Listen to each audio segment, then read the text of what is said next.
Živjo, sem Tisa in že od nekdaj me je zanimal svet stvari, ki jih ne vidimo s prostim očesom. Zato se bom danes pogovorila z Janom Malcem, ki na Inštitutu Jožefa Štefana raziskuje jedrsko energijo.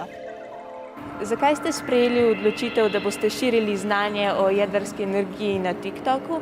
Bi rad jedrsko energijo oziroma jedrsko tehnologijo tako približal ljudem, da jim nekako pokažem, kako to izgleda, kaj mi delamo, kako izgleda reaktor. Bo več ljudi lahko videlo, da to ni v bistvu nič takega strašnega. Kaj sploh je jedrska energija? Energija, ki jo dobivamo s cepitvijo urana.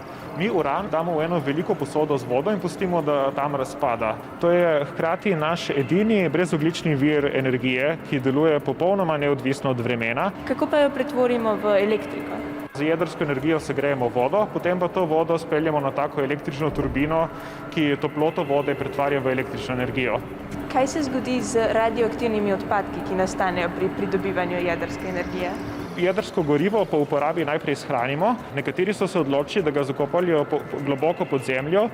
Drugi način, ki je pa meni bolj všeč, je pa, da se ga do konca uporabi. Se pravi, da se ga reciklira in da se iz njega dobi dodatno energijo in tako potem od tega goriva skoraj nič ne ostane več.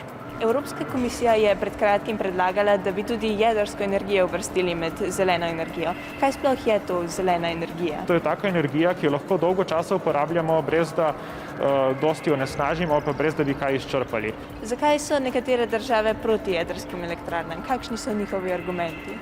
Nasprotniki jedrske energije pogosto pravijo, da je jedrska energija draga in počasna. Se govori tudi o jedrskih odpadkih. Recimo za nesrečo v Fukušimi vsi govorijo samo o tej jedrski nesreči, čeprav ni imela praktično nobenih vplivov na zdravje ljudi. Na tisti cunami pa so že vsi pozabili. Ljudje bomo ves čas stremeli k napredku, kamor spada tudi iskanje najučinkovitejšega obnovljivega vira energije, ki nam bo omogočal udobnejše življenje in ohranjal naš planet čim bolj zdrav. Adijo!